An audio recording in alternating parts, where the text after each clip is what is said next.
All righty. I am very excited.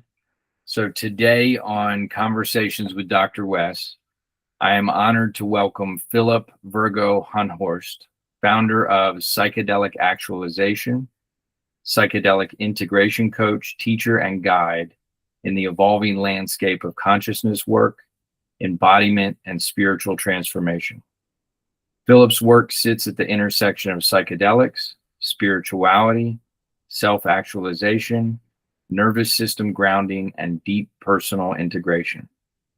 Through his coaching, master classes, integration guides, and online community, he has devoted himself to helping people bridge the gap between profound psychedelic experiences and the realities of everyday human life.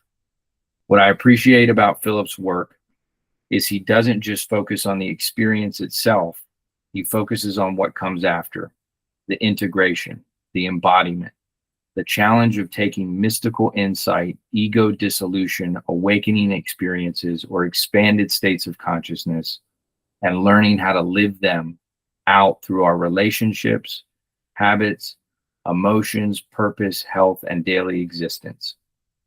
His philosophy is rooted in the idea that our life is the ceremony, and that psychedelic integration is not separate from ordinary life, but woven directly into how we show up as human beings in the world. Through his holistic framework, Philip explores integration through the physical, mental, emotional, spiritual, social, and environmental dimensions of life, emphasizing grounding transformation over chasing peak experiences alone. In today's conversation, we're going to dive deeply into psychedelics as catalysts for transformation, the art and science of integration, spiritual emergency, awakening and destabilization, embodiment, non-duality, consciousness, nervous system regulation, spiritual bypassing, and the future of the psychedelic movement itself. Philip, I'm truly grateful to have you on Conversations with Dr. Wes. Welcome. Yeah, thank you for having me. And what a beautiful introduction. I'm very excited for this conversation and to dive into all of these amazing topics. Yeah. And hopefully we get to all of it. And listen, if we don't get to all of it, whatever we get to was meant to be. And we'll kind of pick up and do another one if we need. Exactly.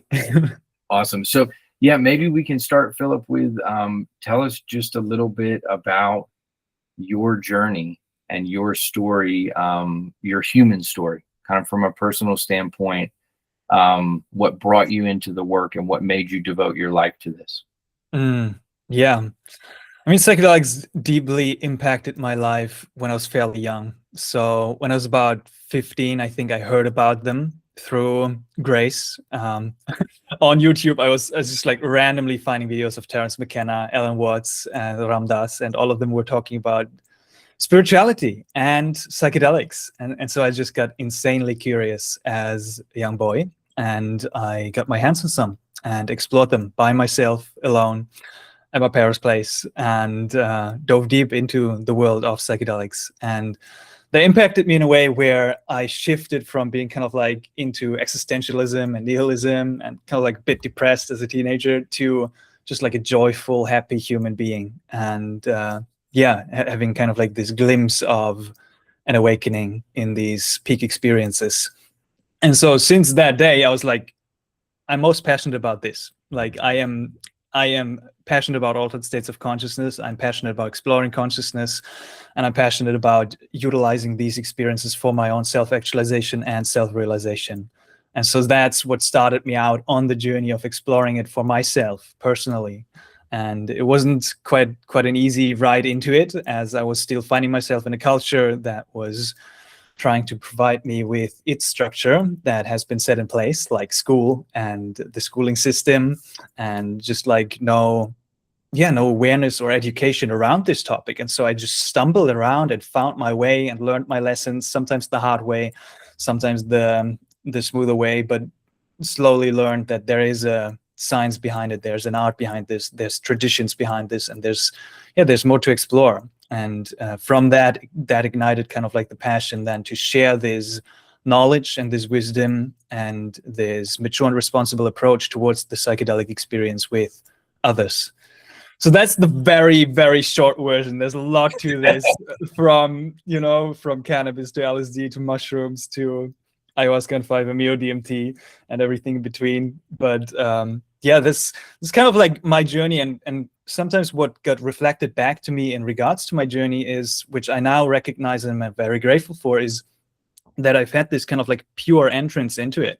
I was not using it to party, and then I was discovering the spiritual side of it, but I was entering it from this space of utilizing it for self-exploration and spiritual development, which I'm now very, very grateful for. Now I can go to the festivals and still have fun with it, Well, you bring up a great point, and I picture you, I envision you as this 15, 16-year-old adolescent that's on the radical pilgrimage of growth, and you're growing up.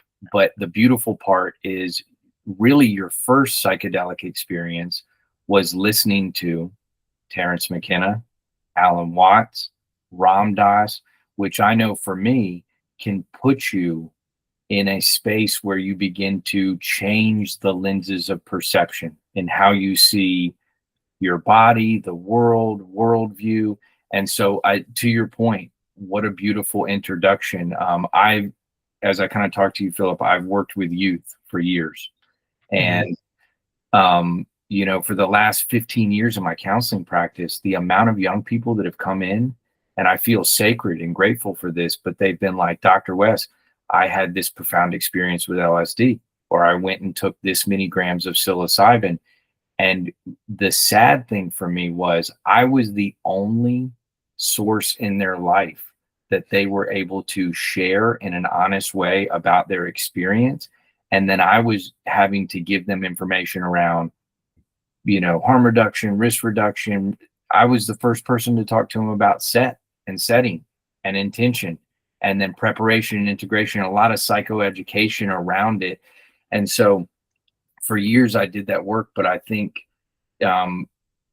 like you mentioned, it's interesting to watch in psychedelics how some will enter with the intention of just having an experience and partying and taking something to have fun. And I've had certain clients do that and then go, holy crap, I had a profound spiritual experience and felt like I communed with God or saw myself in a different way. And then I've had the opposite, where clients have gone in with the intention of doing deeper work and have been deeply destabilized. And I think all of it just becomes, let me ask you this question. Did you have any community? Or was this pretty much just you solo online, and did your parents, was there any communication with them, or were you able to kind of, talk about anything that was happening for you? Because that's profound at 15, 16 to go have these experiences and then be like, nobody else is talking about this. Yeah, exactly. and to be honest, I did not have anybody. There was nobody that truly understood what I was doing. My parents did find out, but only later. I kept it a bit to myself, and even in my environment in school, there's nobody that was having a shared understanding about these experiences. So for the first couple of years, I was alone in this journey, and I navigated it quite smoothly. I was good with it. I was fine with it. I didn't have too much of a destabilization that brought me into difficult territory.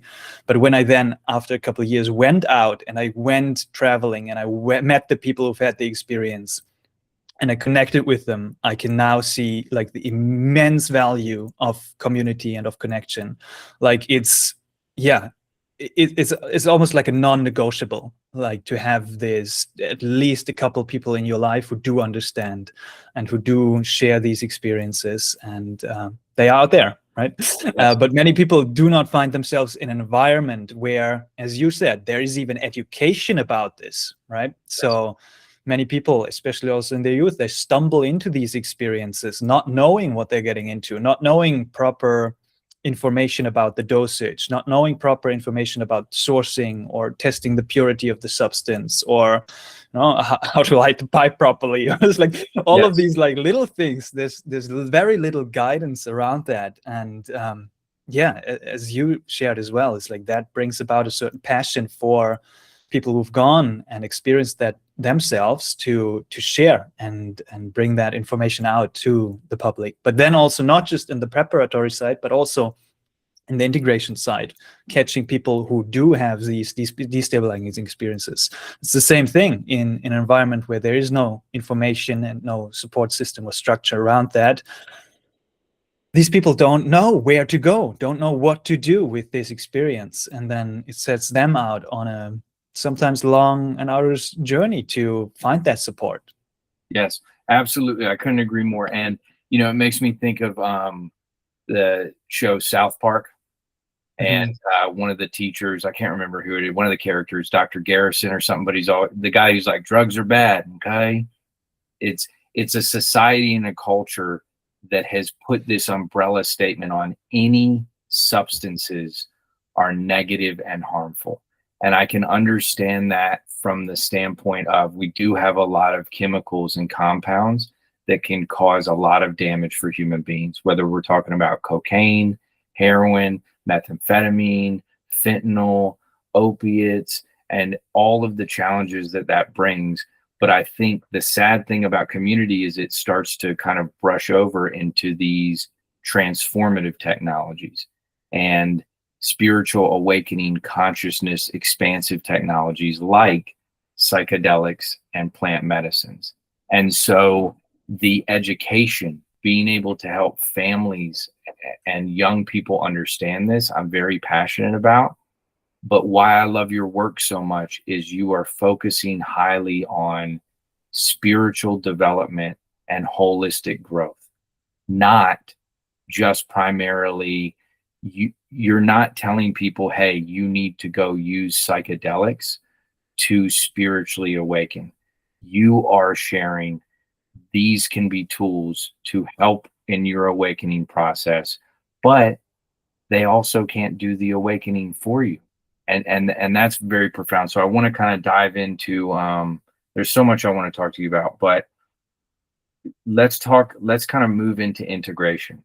And so everybody talks about integration. You hear this term all the time now, but what do you think most people fundamentally misunderstand about integration when it comes to this work? Yeah, it's a great question, and it relates to the very beautiful distinction that you were highlighting around psychedelics can be kind of like a spiritual experience, but they're not going to do the whole spiritual development process for you. And that basically is the integration to say, I am going to be taking the responsibility for every aspect of my life. And psychedelics might provide a certain insight into these, but the work is still up to me to then implement and embody this change or this realization or this insight that I've been shown. And that, yeah, right, it's like I came up with this beautiful analogy recently. It's like the psychedelics are like a mirror, and you look into the mirror and you see like, oh, your hair is a bit messed up, and you're like, oh, my hair is a bit messed up. You bring up all this shadow material, and then you go away from the mirror, and your hair is still a mess. next time you go look in the mirror, you're still like, oh damn, my hair is still a mess. And you ask the mirror, it's like, can you fix my hair for me? But it can't. It's a different set of techniques. It's a different set of tools. It's amplifying what is there, and it can, right? Every analogy has a limitation. It can, to a certain extent, invoke a certain sense of transformation. But it's like the to create the hairstyle that you want is up to you. Yes. So that's kind of like a very that's a beautiful analogy, and it can't do the work for you. It can reveal to you the work that needs to be done, but the actual embodiment and implementation of the work on self is something. It's chop wood, carry water. Yeah, exactly. And so what I see in the space where a lot of integration is missing is that people like to talk about integration. Maybe they're aware about integration, but still that step to take the responsibility for the very mundane things of life is missing. But that is the key part of the integration. It's having that tough conversation with your partner. It's looking at your financial reality and seeing like, how do I provide for myself in regards to survival?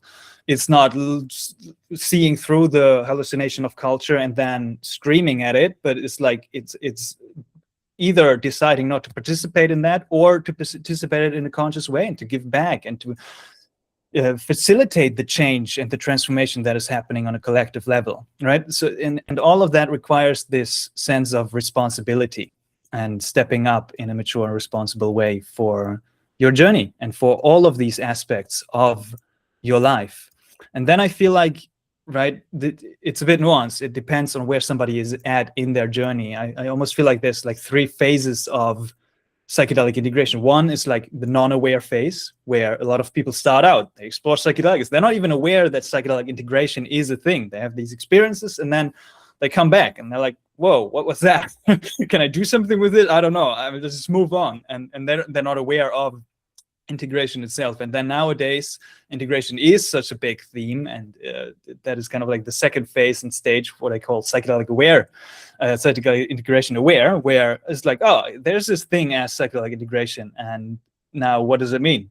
And you gather all that information and you're like, okay, I need to do shadow work, I need to do nervous system work, I need to go to therapy, I need to do coaching, I need to read the books, I need to implement all the habits. And it's like almost, it becomes like a task to do. And that's a wonderful journey, right? You do dive into this, but almost that can also come to a place where you're burning yourself out and you're having all of these to-dos. Now you have to do integration, and all of a sudden it becomes another task to do, which can lead to a little bit of overwhelm to your life. And then the third stage is kind of like transcending that, still moving forward, but in a way that holds this task in a more compassionate manner, where you're like a bit kinder to yourself and you move forward with a bit more ease and slowness and transcendence. Beautifully said, Philip. And it makes me think, because you're right, we live in a culture where we are seeking healing in a big way. And you see it all the time, whether it be through spiritual growth, through therapeutic work, through self-help. So many people are in so much pain for various reasons, whether that be trauma or conditioning, indoctrination. I think about Don Miguel Ruiz's work with the 4 agreements, kind of the false agreements we've made with ourselves. And then you get to the more profound work of Eckhart Tolle, talking about identity and ego and helping you kind of recognize. I love when Eckhart Tolle speaks about the biggest addiction we have as human beings is thinking. Mm-hmm. It's not drugs, it's not alcohol, it's not sex, it's not gambling, it's not video games, it's not technology. It is repetitive, compulsive, neurotic monkey mind that has spun us into these places of suffering. And part of that is that second phase of integration that you mentioned, where if you're not careful, you'll just kick into a gear and be like, I need to work on myself all the time. And what am I doing for? And it becomes trying to arrive somewhere rather than presence work and being able to be a human doing and human growing and a human being. And so I love how you speak to it. And to catch up on that, it's like almost, that's also another piece of the integration, again, depending on where somebody is in their journey. Like somebody can discover this healing potential of psychedelics and then get so excited about it that they're like, they get addicted to healing. And there's a beautiful phrase from somebody also running kind of like social media accounts. It's like he called his accounts healing from healing. It's like almost addicted to the healing process. It's like I need to be healed fully, and then I can go and work, in a job or whatever. It's like, and then I could go contribute to society. But healing fully is like, it can become this endless spiral of going from one ceremony to the next, from one modality to the next, from deeper shadow material emerging, and it's like, and all of a sudden you're kind of like drowning in your pool of awareness because you're stirring up so much stuff, and losing the relatability to what's actually happening in the world on the global scale, but also on your small social circle and in your personal life. Yes, absolutely. And Philip, it makes me think, I shared with you, I went and did my first work with plant medicine with ayahuasca when I was in my early 30s. And I had just started the PhD program, but I went to Iquitos, Peru. And I went to this beautiful space called Spirit Quest. It was run by Don Howard, and there was a family of healers, Don Robert, Don Eliana, Don Carlos, all from Iquitos ceremony. And on my third session, we're in the Maloka, and I have the experience, and I'm working with this, and I asked the medicine, do I need to do any more work with plant medicine? And it said, no, go home, be with love. You have everything you need within you. And it was like this message of integration, but it freaked me out, dude, because we had one more ceremony. And I was like, what does that mean, man? And so I went and sat with Don Howard, and he was so beautiful. He'd been doing the work for years, one of the longest running centers. And he said, brother, you got the message. That's beautiful. And I said, awesome, but what do I do? I said, we got one more ceremony. And he said, my recommendation, show up to ceremony with us. Don't drink the medicine and just be. And I did in that fourth ceremony, and it was profound, Philip. I had just as profound of an experience of self-love and transcendence and meditation with the Icaros and Shakapas. And so talk to us a little bit about, for anybody out there who is on their journey of spiritual development and growth and feeling called to work with either plant medicines or potentially go work with, ketamine or MDMA or LSD. What would your kind of recommendation be to avoid that pitfall that you talk about, which is one more ceremony, one more profound experience? Maybe speak a little bit about how does somebody, and what I'm really kind of asking is, how does somebody determine where they're at in their journey and what they're being called to work on, and then the time in between, the integration that needs to occur? Wow, that's a fascinating question. So first of all, just to mention, having this spiritual foundation and the spiritual practice as a foundation in order to explore psychedelics is a wonderful thing, right? Meditation and these practices that we learn on this spiritual path can really facilitate a greater navigation in the journey itself, to stay with the breath, to stay detached in the space from the appearances that are appearing. Is really a wonderful foundation from which to approach psychedelic space. Yet what I see in the space as well, for people who do the spiritual work and then enter into one more ceremony and one more ceremony, is almost like the projection that there is going to be an end point. There's going to be the breakthrough. There's going to be the insight that's going to solve all my problems. And that, again, is this form of spiritual bypassing, or translated to the psychedelic space, psychedelic bypassing, where it's just going a little bit deeper and a little bit further. And what's also implicit in this projection, and I found myself in this way of thinking as well, is the judgment, the very subtle judgment, or not so subtle judgment, that psychedelic space and the expanded states of consciousness that we experience there are better than or superior to our ordinary sense of perception. So that creates this very interesting tension where we are judging our current state of consciousness and we're attaching to the psychedelic state of consciousness, which in itself many spiritual traditions warn against. They say, do not attach to the peak. Right? Yeah. Do not attach to the bliss. Let it come. It's beautiful. Let it pass. It's beautiful.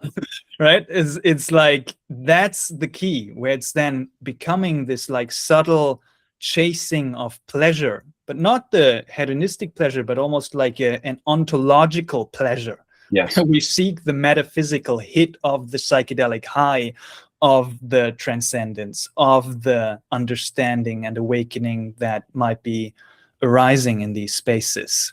And that becomes its own kind of trap that leads us to another ceremony and another experience.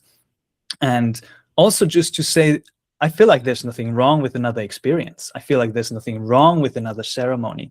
It's just what is fueling your intention to go into that next experience? Is it the silent hope that it's going to fix everything?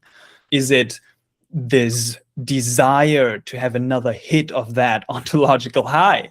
Yeah. Right? That's the thing that I want to caution about, and I want to raise awareness of like, yeah, what's inspiring you to go into another ceremony, and how do you show up in between the ceremonies, right? How does your life look like in between the ceremonies? How do you wake up on a Monday morning after you've been to ceremony? You're still hating your job. You're still dissatisfied with your habits, still scrolling on your phone, right? What about these moments? Where is the integration of the beautiful realization that is occurring in psychedelic space there? How much are you able to remember that beauty and that awe and that connection to the divine on a moment-to-moment basis as you move back into culture, back into the world? And that's also the interesting part and the challenging part for many that travel to another country. They go to Iquitos, they go to Peru, they go to the Amazon or to Africa, or they have an experience that is practiced in a certain cultural context. and then they return to their own culture. And yeah, it creates, again, this tension. Nobody understands. I don't know what I'm doing. I hate this culture, but I love this culture. So Yeah. it's again, all this judgment that's coming up and all this projection that's coming up, and just like switching one reality for another, but not addressing kind of like the root that's driving this whole behavior. So I don't know if that answered your question, Oh, because absolutely. there was a lot in the question, and there's a Yeah. lot more to say about this. But No, yes, it was, it makes me think, Philip, on so many different levels. At one point in one of your videos, you have an incredible video that I'm going to put a link to, called "The Truth About Psychedelics as Spiritual Practice," and it's a full master class that you do, and you start to break down.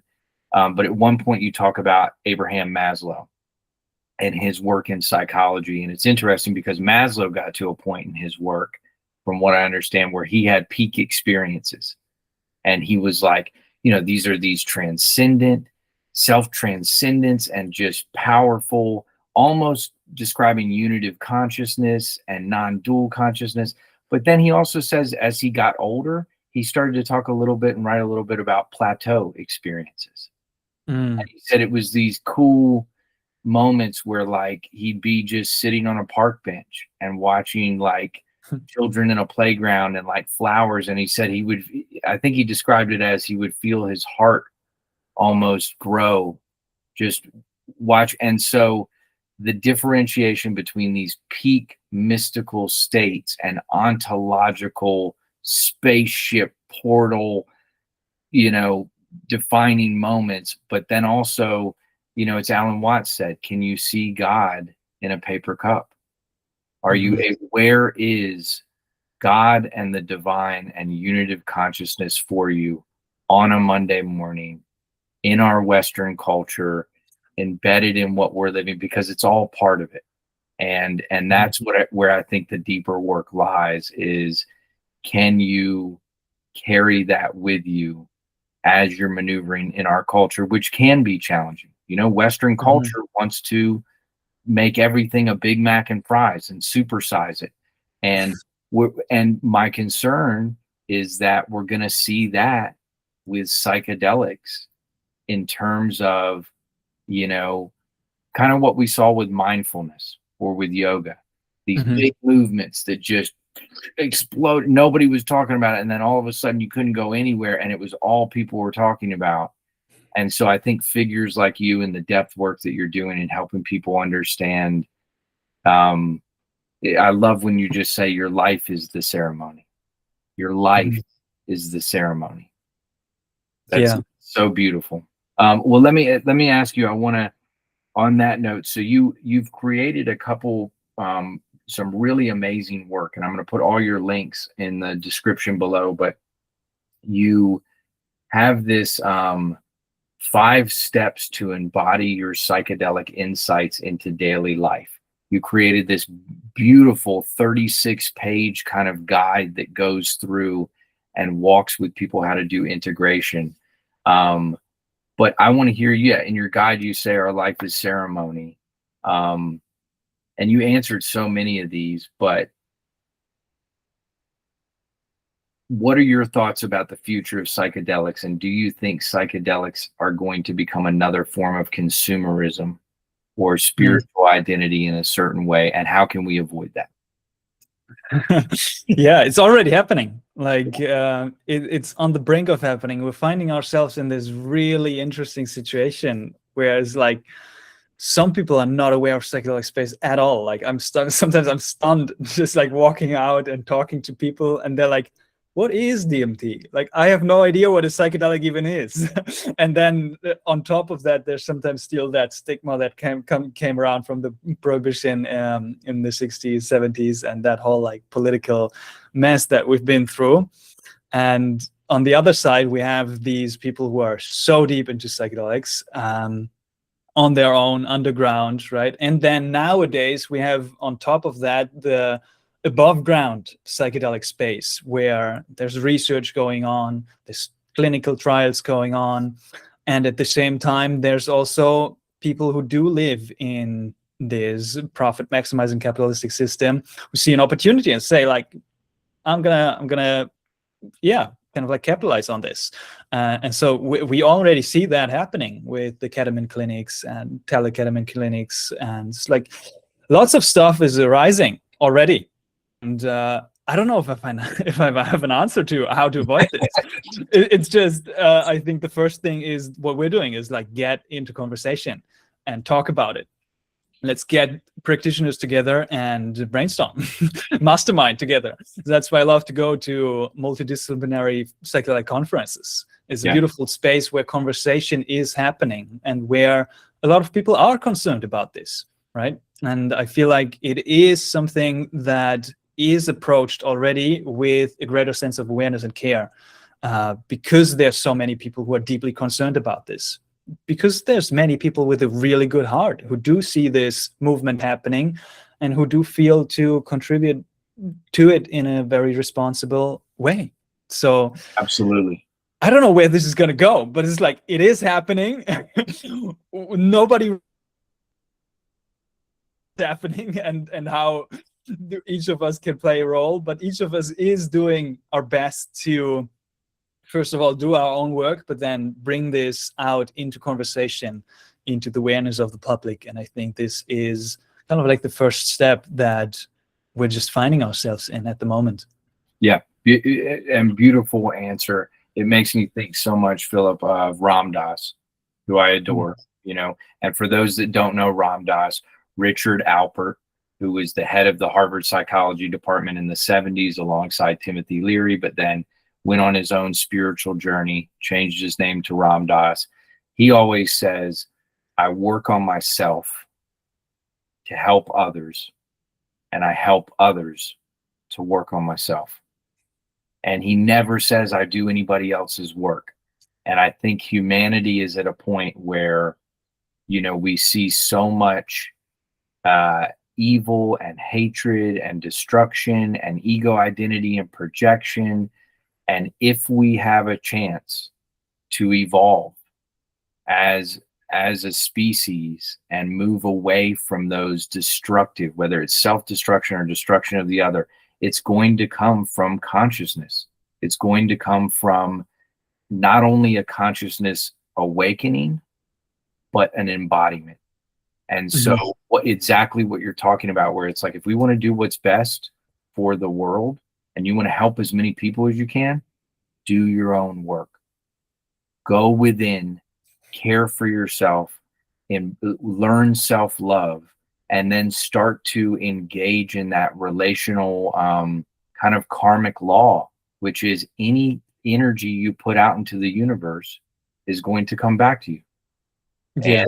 it's a boomerang. And so knowledge for me, it's knowledge, it's authenticity and honesty.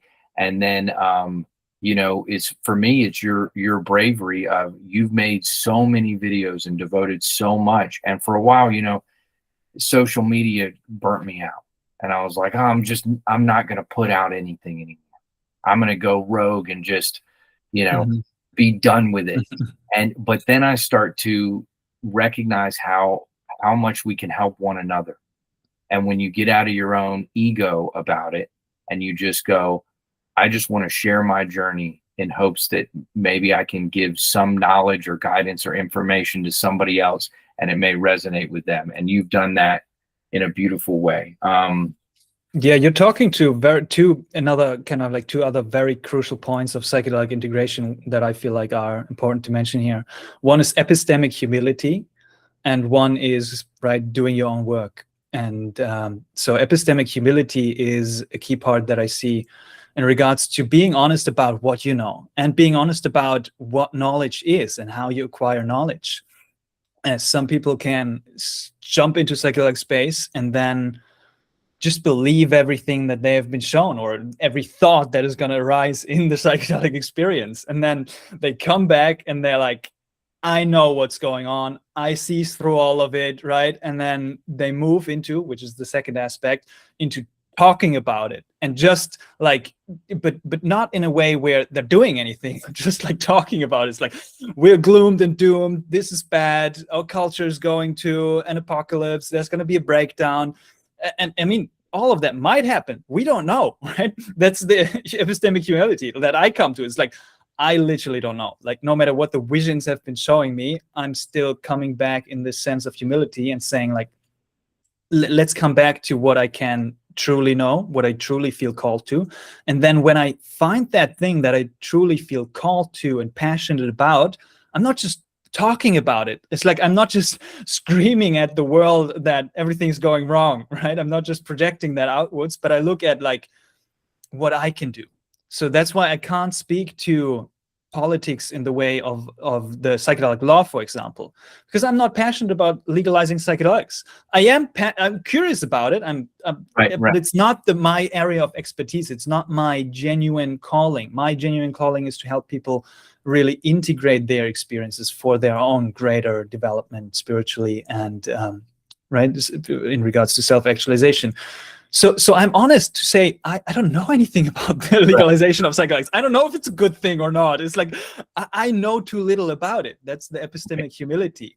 But in that sense, I'm not holding a huge opinion about it, and I'm not screaming out about it because I don't know anything about it. Yeah. But if I do feel like I want to scream out about it, then that changes the trajectory of my path. Then I go study law and I go study history and I go study that kind of thing to understand the context of the cultural moment that we're finding ourselves in, so I can contribute and do the work that is needed to bring psychedelics above ground in a mature and responsible way. And some people are doing that because they are passionate about it. So it's key distinctions here that again speak to the traps of psychedelic integration, because I find myself in circles where the hippies love to do that. It's like they just love to complain about the state of the world. It's easy, low-hanging fruit. It's easy. Yeah, but then where's the epistemic humility and where's your work, right? What are you doing actually? Where are you sacrificing things in order to help humanity shine a little bit more? Absolutely. And I love that term, epistemic humility. I think it's beautiful. And I think so much profound growth can happen when we are authentically humble and about what we know, where we're at on our journey. And the people are hungry for that in a world that often has a lot of performance and a lot of ego mask and people claiming to be a thought leader in a particular arena, and especially if it's not open for dialogue and discourse and conversation. Absolutely. Yeah. Philip, I got so much I want to get to. Let's talk a little bit about the framework that you created in your 5 steps to embody your psychedelic insights into daily life. I think it's really beautiful. And it goes back to what you said about approaching psychedelics from a space of already having a spiritual practice or working on a spiritual practice. I mean, I can tell you right now, brother, in my own journey, if I had to pick psychedelics or having a daily spiritual practice, give me the daily spiritual practice, because I feel like without that, any true transformation becomes not possible. And so you list out physical, mental, emotional, spiritual, and environmental or social. And I'd love to just hear you kind of talk about that embodiment and what you've included in that document, which is great. Yeah, it was inspired by this thought that the life is the ceremony, because I was thinking, what is psychedelic integration as I was moving into serving in this field? And I came to the conclusion that psychedelic integration is nothing else but life itself. It's not limited to anything, really. Just as spirituality and a spiritual practice is not limited to anything in particular. Life is spirituality, I would say, in the broadest sense, right? There's still value to have a distinct spiritual practice and to formalize that. But overall, life is psychedelic integration and life is spirituality. And so these categories are just broad categories that we can map out that are included in our life, which is the physical, the mental, the emotional, the social, the environmental, and the spiritual, right? So on all of these areas, we can do our work in regards to integration. And what I feel like is important is to have this holistic view of integration and not to neglect one and overemphasize another. So what's happening in psychedelic space a lot of the time is that there's an overemphasis on spiritual integration. So people might have these peak experiences, and then they might even go into a daily spiritual practice. Yet, well, that's also it's an interesting nuanced discussion, right? It's like from certain viewpoints of spiritual traditions. It's like, but then they're not emphasizing the body. They're saying the body is something to left behind. It's rubbish. It's like it's a rubber suit. I don't need it. And then I just got to transcend further. But what about the body? What about the emotional work that's happening with all the trauma that's been surfaced in the psychedelic space? How are we continuing to support ourselves beyond the ceremony in our daily life in these environments? And even environmental integration is something that I feel like is so overlooked nowadays. Of like, psychedelics made me more authentic in a way where they showed me parts of myself that I didn't know before. And they showed me, for example, very simple things of, I love nature, I love to walk barefoot, I love sunshine and warm weather, I love community and hanging around cool people. So what implications does that have for my daily life? I was returning to a city that I was living in that didn't feel quite aligned, where I haven't had this sense of community, where there was a lot of concrete and not so much nature, where it was cold most of the year and raining. And I was like, part of my integration is to move. Like, I gotta move to a place where I feel more aligned. And now just recently I did, and I'm like, my life satisfaction has improved by 80%. Awesome. That is kind of like, it can just be called life. Yeah, you don't have to relate it to the psychedelic experience, but I see everything as a form of psychedelic integration, right? Even on the mental, we could say you have been shown a certain vision, like some people have experiences in psychedelic space of looking at imagery or looking at, even just aliens and entity encounters or visions of the Kabbalah and just certain traditions, and you don't know much about it. So the mental preparation might be to study, to go learn, to go read about it. This is like really train your mind in a way where you can hold and develop the insight of what you have been shown. Otherwise, it's just going to be this passing experience, and you're not making any use of it, which is fine as well. Like, no need to take everything and implement it, but it's just looking at all of these areas of your life and then sensing and feeling into, hey, which area do I feel like there's a potential for deeper integration? I can take a bit more care of my diet, for example, when the psychedelic showed me that I don't want to drink these sugary drinks. It's like then the integration becomes to drink more lemon water or whatever. As like that's literally the integration. It often comes down to such simple things which are just overlooked. Yes. And it makes me think about Philip, one of my favorite theorists. Her name is Nora Bateson. I don't know if you're familiar with her. Haven't heard of him. No. She's amazing. She does some work on what's called warm data, and she's trying to look at one of her terms is transcontextual. And her father, Gregory Bateson, wrote some work called Ecologies of Mind, and he was an anthropologist. He was amazing. But this idea of transcontextual is all of the ways that everything is connected, but we as humans view it as separate categories. And so when you start to describe, it's all about relationships. And so what is the relationship between our spirit and spirit realm and spirit world and our body and our environment and our emotions and the ways that those are woven together? Because there's no way to disconnect them. It's not like I can sit here and go, well, let me just take my body over here and then my spiritual experience over here and my environment over here. There's no way to do that. They're always embedded. And that kind of brings me to this next. I want to come to two arenas with you and talk.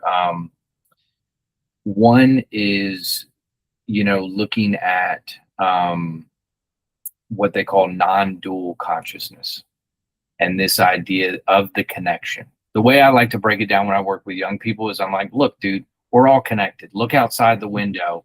If the bees and the trees went away right now, none of us exist. We are breathing in air and operating because we are part of this world and of this realm. And we cannot exist separate. And then, a lot of my spiritual work, I love to study A Course in Miracles. And that kind of is this metaphysical undoing of the ego thought system to allow you to connect more with spirit, but to recognize you're never separate. The tiny mad idea is that you thought that you could ever be separate from source energy and God and the divine to begin with. It's connected and it's all birthing from that. But I'm curious about where ego and identity kind of come into play, because as we look at the potentiality for psychedelics, they are demonstrating from, as we study them more and people experience them, as being able to have profound movement away from ego, identity, and separateness, being able to work on the default mode network and kind of loosening that, and people having more experiences of unitive consciousness. So yeah, maybe you can, I know that's a rambling lot, but maybe you can speak some to non-dual consciousness, the journey with spirituality, and ego and identity. Yeah, it's such a fascinating topic. And there's so many different ways in which we can approach this theme of non-duality and identity. Yeah. And I don't even know where to start. I honestly don't know where to start, because I like non-duality is one of the things that I'm most passionate about, is really this truth of oneness. Yet at the same time, oneness is quite radical. It's something much more radical than many people do anticipate as they start out on this journey. And there is an interesting question arising in regards to ascension versus descension, right? As we are ascending deeper and deeper into oneness or into infinity, into this source, into the absolute, we do inevitably lose a little bit of that humanness. in a sense. Like it's a process of dying to that almost, and it is a process of letting go of yourself. You're freeing yourself of yourself, and yet at the same time we're coming back down. We're always descending into deeper and deeper humanness.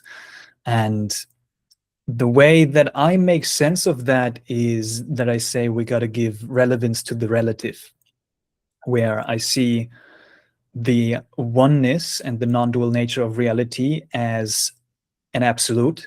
It's like an absolute truth that is there to be recognized and acknowledged. Yet at the same time, we are living in the relative. We are living in duality. And there's different traditions talk about duality in a different way, right? Some say it is Maya and it is an illusion, right? It's this play, this divine play that is playing out. And yet I feel it's a beautiful play. It's a beautiful illusion. And it's a beautiful thing to consciously move in that, to consciously kind of like construct a certain sense of identity where you say, these are things that I value. These are human preferences. These are, right? This is me.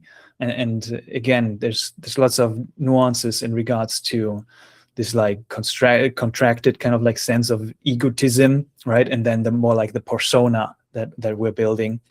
And then yeah, it's like, I don't like the word higher self, but it's like, it's interesting, right? It's interesting to see this play and this dance between the absolute and the relative. And I haven't come to a definitive conclusion in regards to this, because I do feel drawn to the transcendence, but it's a lot of it is, for me at the moment, is about holding paradox. It's about recognizing the absolute and living in the relative. Does that make any sense? Does that inspire anything? Absolutely. It makes a ton of sense. And I think people, watching who may be like, what the hell are they talking about? I still think it's good, because for me, my journey was letting concepts and thoughts kind of wash over me before I could fully understand them. But it absolutely makes sense. It makes me think about, again, Eckhart Tolle, who I love, and he speaks so much to helping people kind of recognize, hey, your ego identity is not absolute truth.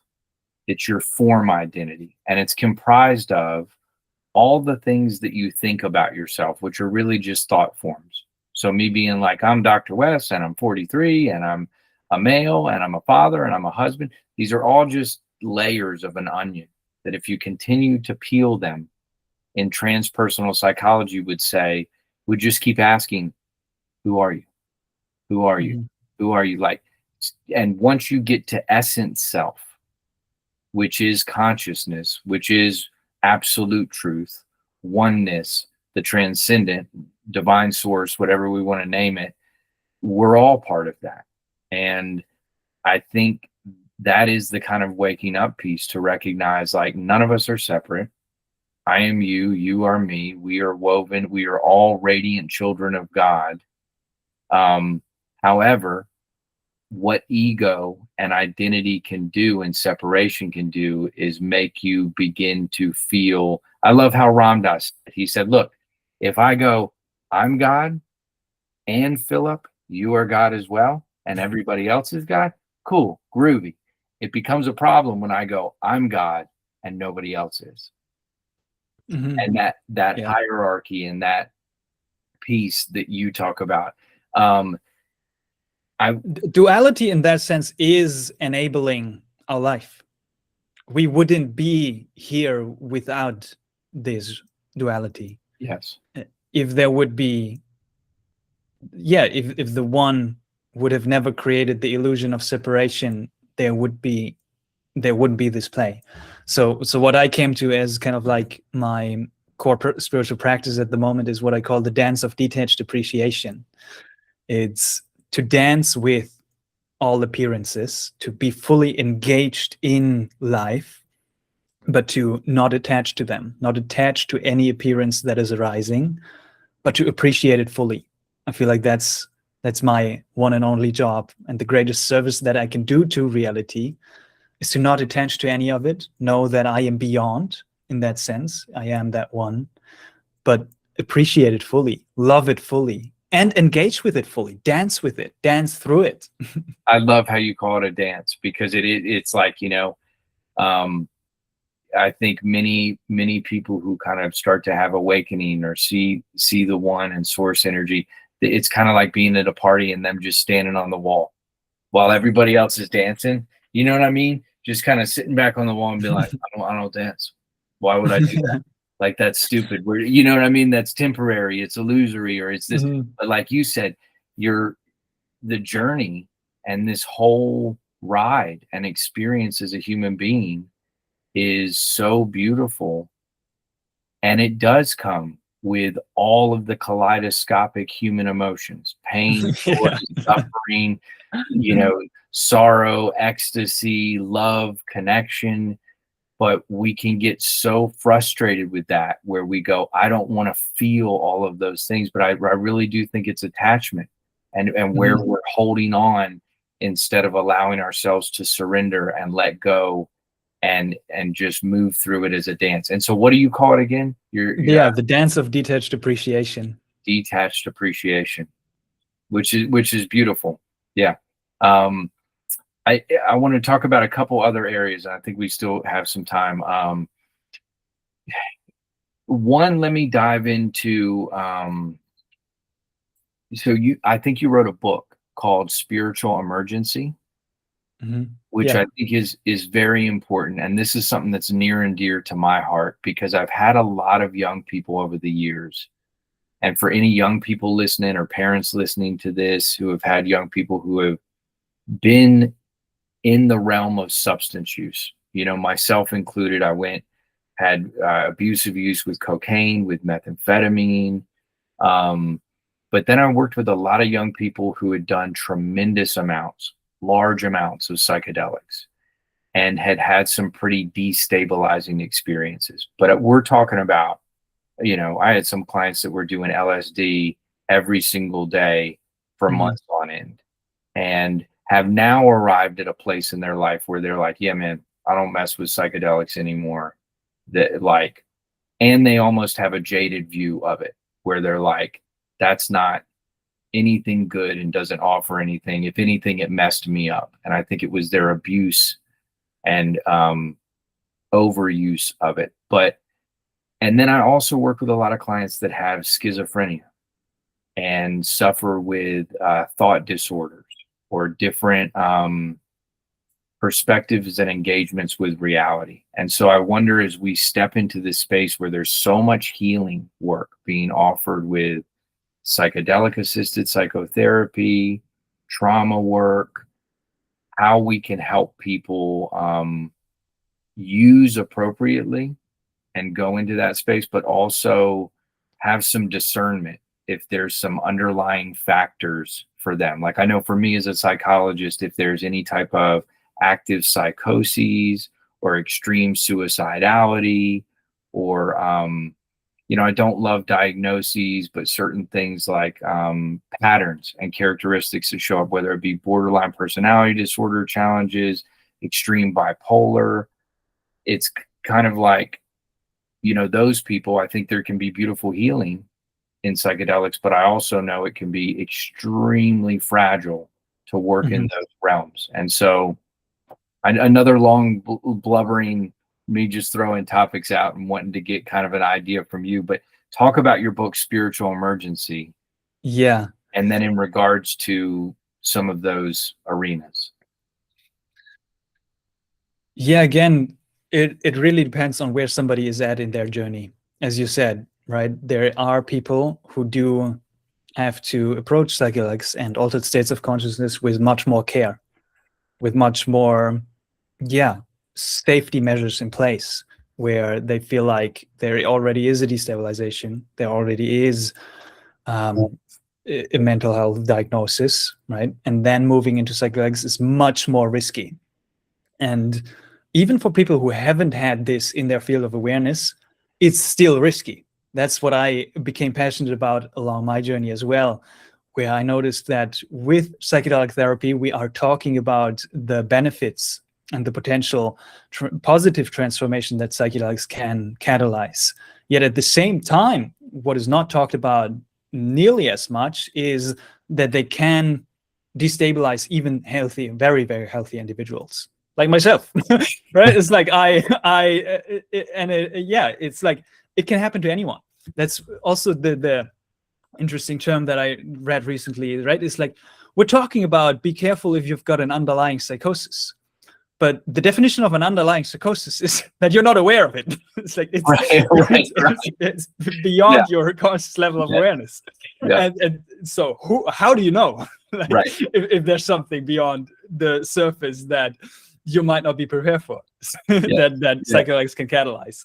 So the first step is, again, coming back to the education. It's coming back to the awareness to say, like, let's talk about this. There's a real potential for this to emerge. There's a real danger here. There's real risks here. There's real potentiality that for prolonged destabilization after these experiences. It might not happen to you now. It might not happen at the first experience, not even after 10, but it can happen. Like, and I would even say if you go deep enough with psychedelics, it's almost inevitable to that you're gonna encounter like one form of that. So that's the another crucial distinction is like what form this destabilization is taking on, right? So really making the distinction between how much clinical care is needed in regards to somebody who's emerging out of or stumbling into this kind of crisis. Because as spiritual emergency, the term coined by Groff is saying, it's an emergence. It's a potential in crisis. It's not just a crisis. Actually, crisis is also an interesting term. I think it comes from decision, right? It's like making a decision and going into a potential direction. So the emergency is something where there is a potential for healing, but how that is dealt with is the important question of like, is it just going to be, I've had an LSD psychosis, so now I'm just going to be medicated? Like for some, that might bring about a certain sense of stabilization first, and that might be needed. But for others, another context, another container, another environment is needed where actually it's a process of transformation that if we have the right container, it can unfold in its own way. And it can lead to a brighter place of psychospiritual integration. It can lead to a greater place of mental health if treated and recognized appropriately. So again, lots of different points and questions in regards to this. And just to speak to my own journey, like where this book was emerging from was my own spiritual emergency and my own spiritual crisis, which happened after I had my first MDMA experience, high-dose MDMA experience. And in that MDMA experience, I somehow got the idea to go into 5-MeO-DMT breakthrough experience. Because I've heard of it at conferences, Rick Doblin talked about it. It's like I just had a loose anecdote of like, this is a thing in the field, but I went in much too radically. So high-dose MDMA and then 3 5-MeO-DMT breakthrough attempts on top of that experience, which then catapulted me or deconstructed my sense of self so completely that it didn't reconstruct itself for 3 to 4 months afterwards, where I basically lost myself. And I found myself in this expanded state of consciousness filled with fear and panic and terror for a prolonged period of time. So the book is kind of like the culmination of all of the things that I've tried and all of the lessons that I've learned in moving through that. And I feel like for me, it was a smooth ride. Like it was the most amount of suffering I've ever experienced, and I wouldn't wish that on anybody. Yet at the same time, it made me grow spiritually because it was recognized after a while. Like, it took me a couple of weeks to figure out the term spiritual emergency, to see and recognize myself in that. Because at first I thought, like, I damaged my brain, I got serotonin syndrome, I might die. Like, did I? It's like, went to the neurologist, it's like, checked everything up. And then slowly I came to the understanding is like, okay, this is a spiritual process. And so I gathered kind of like the tools and tried out different things that helped me to move through that as smoothly as possible and to emerge out of that. But again, it's a crucial distinction. If there is too much destabilization and there is too much of you're kind of like a disturbance that is making it difficult for somebody to live on a day-to-day basis, or where it's even going beyond that to harming themselves or others, then it might be appropriate to have another intervention, another clinical intervention, right? So it's a very nuanced topic of discernment. It's a topic of discernment, and that discernment is sometimes very difficult for somebody who is moving through these messy, chaotic experiences and emotions and sensations, and then again for their environment to discern as well.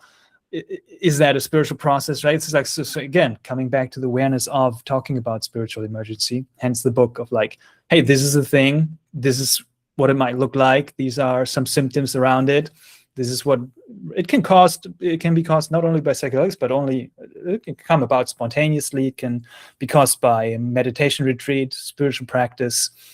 And I feel like it is a beautiful and almost inevitable part of somebody's spiritual journey, right? What is also known as the dark night of the soul, or a Kundalini energy awakening. I like Dark Night of the Soul a little bit more, from St. John of the Cross, right? So there's people who have talked about this. There's practitioners who have moved through that, and in that we find I found at least a little bit of safety in regards to, even though I feel like I am all alone in this experience and nobody can understand what's going on. Even my best friends who are deep into spirituality can't comprehend and understand what's going on, yet there is a shared understanding.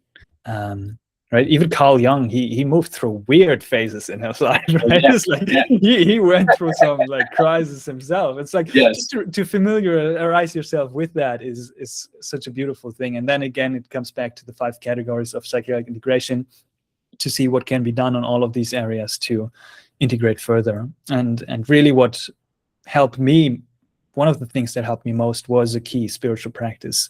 Found my way into Sikhism, and kind of like that mul mantra, that core mantra of Sikhism, where I was repeatedly chanting kind of like this truth that is being stated at the start of the scripture, and that really helped to ground myself and move through the crisis, alongside many different other things which are displayed in the book.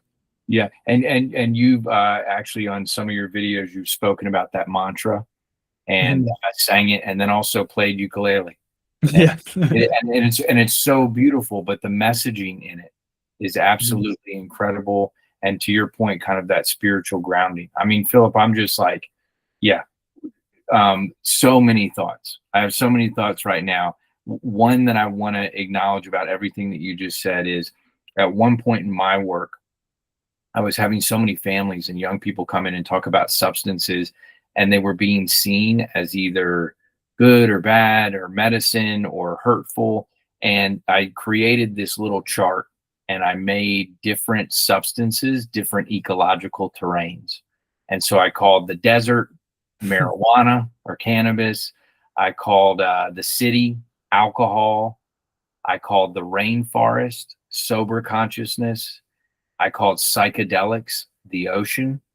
And I put a bunch of other substances in quicksand: heroin, cocaine, methamphetamine. You know, it's like, okay, you could go get into the quicksand and you might wiggle out and go, ooh, that was closer. You might get in the quicksand and like thousands of other people get stuck and have that kind of pull you in. But when I think about psychedelics in the ocean and your journey, it's like the ocean is a vast landscape, well, not landscape, but vast environmental, ecological, and there's so much we don't even know about it. And so what I try and tell people is, look, would you go out into the ocean with just a pair of little floaties on your arms and start swimming like deep out, you know? No, you probably make a map. and understand the territory and study and build a really sturdy boat. And as you go sail those terrains, kind of start to know the depths of what you're exploring. But I'd love to talk about, well, let me ask one practical question. When you were doing your work with MDMA and decided to have these breakthrough experiences with 5-MeO DMT, had you ever used 5-MeO prior to that? Yeah, Okay. I did. Okay. So it was just like you said, kind of this process of, okay, I want to transcend in this way. Let me go explore more. Yeah, I mean, the MDMA really evaporated this very healthy sense of fear in regards to going into the 5-MeO DMT space, which it is used for by some practitioners. But now, based on my experience, I see that whole combination a bit more critically. Yeah. You know, it's like, and there is a lot of unknown to this. And I mean, mixing substances in general, again, increases the risk to immense levels, right? But again, what helped to move through the crisis again, what helps on the ocean when you're finding yourself in an unexpected and surprise situation, is to take responsibility. You decided to go in there. I didn't blame the substance. I still don't. Right. It's on me. And I chose to do that. And so I choose to take the responsibility for the consequences, which still to this day, I have this very severe loud tinnitus and ringing in my ears, which reminds me of the power of these experiences. Yeah. And that's just part of the journey. And again, being informed, right? Mapping the territory, knowing what you're getting yourself into, assessing the risk, and doing it anyways, right? If you feel called to do that. But then, don't blame the substance afterwards. So you decided to do that. Yeah. Hopefully with an informed decision. Yeah. Well, beautiful. That's amazing. I wanted to a couple other kind of touch points, and maybe we can, I'm trying to kind of create a one sheet almost for an understanding of people of all the plant medicines and entheogens, whether we're talking about iboga, ayahuasca, peyote, wachuma, psilocybin, and then we have Cambo, which is one of the frog medicines that's not a hallucinogenic, but a purgative and has peptides within it. Mm-hmm. The Amazonian tree frog. And then we have the Sonoran desert toad, what is referred to as 5-MeO DMT.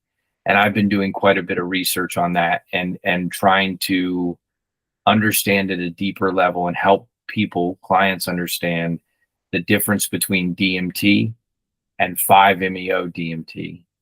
And I'm curious about 5-MeO DMT. I'm watching certain practitioners who work with iboga, and they will end the iboga ceremony with 5-MeO DMT. I also know places that will train you how to be a Cambo practitioner, and part of their graduation ceremony is a Bufo experience. I'm just curious about your thoughts, because you have so much experiential firsthand work with 5-MeO DMT, if you categorize that differently than the classic psychedelics or the plant medicines, and what your thoughts are on 5-MeO DMT. Well, I guess every psychedelic belongs to its own category in that sense, where it has quite a distinct character and characteristic, and it is on a molecular basis different, right? And NDMT is different than 5-MeO DMT, is different than psilocybin or psilocin, right? Psilocin and NDMT might be more closely related on a molecular basis, but every one of these substances has a different molecular structure and a different, if we might call it, spirit or character. So if you go into 30 to 50 dried grams of magic mushrooms, you might find yourself in very deep territory. But that territory looks different than a 5-MeO DMT breakthrough experience. That territory looks a bit different than an NDMT breakthrough experience. So 5-MeO DMT is kind of like became very popular in the sense where it's just very much touching on that non-dual state of consciousness. And it is very empty on content. at least for myself and for some other people as well. Not for all, but it really strips away everything that is and almost evaporates the experiencer of the experience. Whereas in NNDMT, you feel like you are somebody experiencing and seeing something else, where it's somewhat like reinforcing a sense of duality. Whereas NNDMT can also lead to non-dual experience. But just like on the mass scale trip reports, we see there's a different characteristic, and people do describe 5-MeO-DMT as one of the most potent experiences just like a human being can experience and have, if we might even call it an experience. My first Bufo experience took me beyond experiencing and beyond consciousness and awareness itself, which is a term that is talked about in the circles as well, right? If we might call it blackout or a whiteout, or right? It's like snapping out, just being offline for a little while. Yeah. And was there any specific question about 5-MeO-DMT?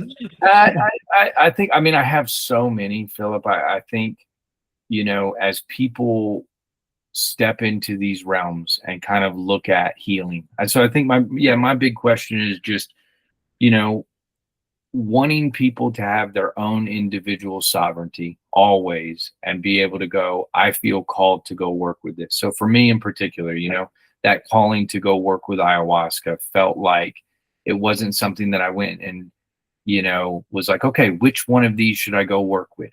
It was like, I keep hearing about ayahuasca. I keep reading about it. I think I'm being called to go work with this. Same thing with peyote. It was like, it's just pulling me. And I think the plants do have consciousness and can kind of work in that regard. But I'm just curious with you and your journey, if you would have any recommendations for people in terms of, you know, of course, listening to their own discernment, but then, you know, if somebody wants to go work with Bufo and has never worked with any other plant medicines, is that something that you recommend? I guess it's possible. It's an individual decision. Absolutely. Yeah. It is its own kind of experience. And I think similar metrics apply in regards to all of these substances. Whereas also with the 5-MeO-DMT, you have the freedom to decide to start slow, right? As we talked about in regards to low dose 5-MeO-DMT. It's a phenomenologically totally different experience than the breakthrough. But who says that you're immediately going to have a breakthrough? You can have a handshake dose. You can just slowly ease your way into that experience if you do find a practitioner who is responsible and knowledgeable in that field. Many practitioners do these stepwise journeys, and you don't even have to do it on a one weekend. You can spread it out, build a relationship with this substance, so you're not having this like immediate, complete shock of an experience. And still, there's dangers involved with 5-MeO-DMT, maybe a bit more than even with other substances. At least I have found that 5-MeO-DMT is just like dynamite for consciousness, for consciousness expansion. And sometimes even with low dose 5-MeO-DMT journeys, if I do work with it over a prolonged period of time, I do find myself kind of like in a similar space to the beginning of the spiritual emergency, where I was like, wow, for a couple of days, I am not in ordinary state consciousness. Right. It was like I just took a little bit of 5-MeO-DMT, and it's so potent. I am always surprised by the power. So it requires a certain sense of respect and responsibility. Yet at the same time, it's there to be explored, of course. And if there is this deep call, then do the homework, do the preparations. If you do not feel comfortable alone, find a practitioner who does facilitate in a mature and responsible way. And then jump in. I mean, and then deal with the consequences. Take responsibility for the consequences. And it might be absolutely shocking. It might be destabilizing. It might be disrupting. I think with 5-MeO-DMT breakthrough experiences and Bufo, I have heard many more stories of prolonged destabilization afterwards from people, and that just seems to be part of the process. So, I mean, it might not have to, right? I'm not quite sure if there's ways to prevent this, but it's the big unknown. It's the mystery, and but it's also it's a beautiful potential. Like I feel very called to work much more deeper in the 5-MeO DMT space and see if I can carry that medicine out to the world as well. Beautiful, beautiful. Well, Philip, let's see. As we kind of wrap up, I have some rapid fire.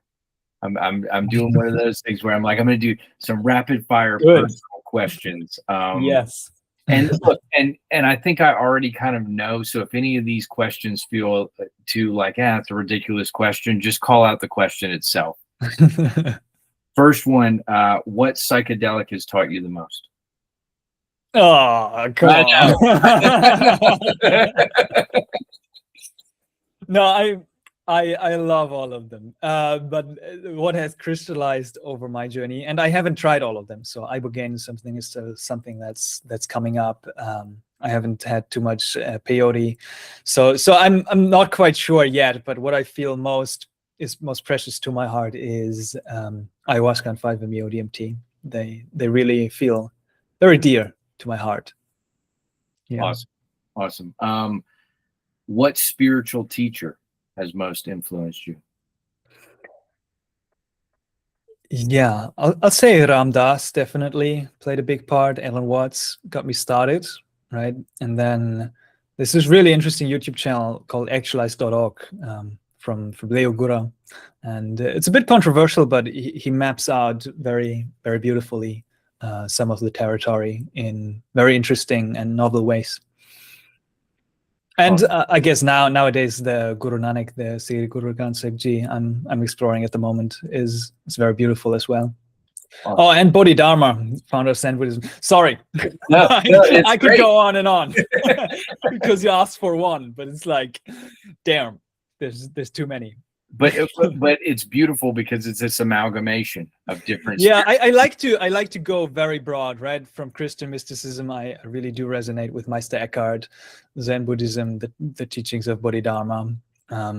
Across all of these traditions, there's many beautiful teachers to take some golden nuggets from. Yes, it reminds me very much of Bruce Lee's journey, where he studied all these different martial arts, and then it was immediately started to kind of take what he needed from each and analyze. What daily practice keeps you most grounded? Just sitting and not doing anything. Being in nature is also good. And a novel practice I'm exploring is chanting. So chanting the Sikh mantras and prayers. Awesome. Yeah, but sitting and just observing the breath, or just sitting in what I would call a satisfaction meditation, just not wanting anything from anything, is the foundation of my practice. Awesome. One thing that you've had to unlearn. One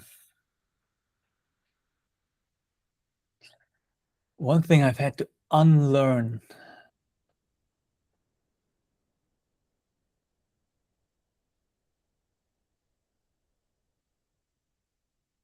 Oh, this is a good one. I would say certainty. Right, as I started out on the journey, especially on spiritualities, like I thought I knew. That was a bit naive. Yeah. So knowing is something that I'm still unlearning. And what was epistemic humility? Yeah, epistemic humility, getting into the deeper ground of not knowing. Beautiful. Well, Philip, I'm honored, and I mean it. Like when I reached out and you agreed to come on, I knew this was going to be a fruitful conversation. I think for me, I have so much more. So I'd love to talk to you again at some point and just kind of dive even more deep. But for people that want to find your work, I'm going to put all the links below to your website, which is amazing because you offer one-on-one coaching, but you've also created so many great master classes I'm going to put up your different YouTube videos and then your workbooks and books that you've written. But anything before we kind of sign off that you want to say to the audience or put out there to anybody listening in any way? Yeah, I mean, thank you for listening. I appreciate you listening. It makes all the difference. And it shows a really genuine, sincere curiosity about the field and about the topics that we're discussing. And so, yeah, if you want to connect, feel free to reach out through the website, YouTube, shoot me a message on Instagram. Let's get into conversation. I always love to connect with fellow like-minded people to see where I can help. Beautiful. Philip, thank you for coming on Conversations with Dr. Wes. Thank you for the invitation.